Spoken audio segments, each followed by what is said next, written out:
美国针对75个国家暂停对顶关税90天。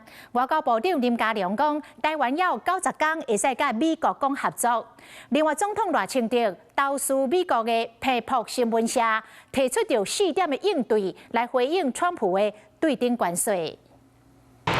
台湾甲美国买66台 F-16V 战机，伫顶个月才举行头一台飞行机的出厂典礼。结果这个月，美国就提关台湾的关税。总统赖清德投诉美国出名财经新闻媒体皮普社回应对顶关税议题时，都强调，顶个月台湾66台新型 F-16V 战机头一台，都是伫美国出厂。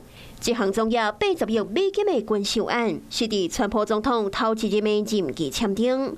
台积电最近更加宣布，伫美国总投资金额将要提高到1650亿美金，创造4万的工作机会，而且提出应对的4个政策，包括着台美零关税、增加美国的进口甲军购、增加对美国的投资，以及成立排除非关税贸易障碍。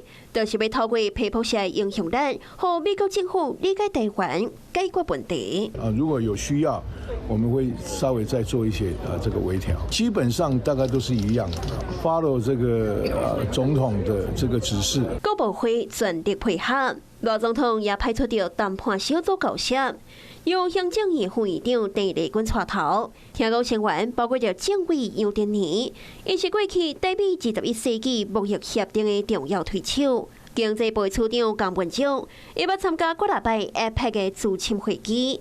外交部处长吴志忠，伊是政驻法国的代表，甲台美事务委员会主委颜慧欣。那现在多了90天时间我们可以更详细深入的来谈。那我们希望这不只是一个被动的回应的川普的对等关税，我们希望能够开启台美在经贸 关系上，台湾投资美国队。林佳龙正式台湾确定伫美国暂停对顶关税实施90天的名单内，将会造成台美联队提升双边的经贸关系，也已经有甲别强程度。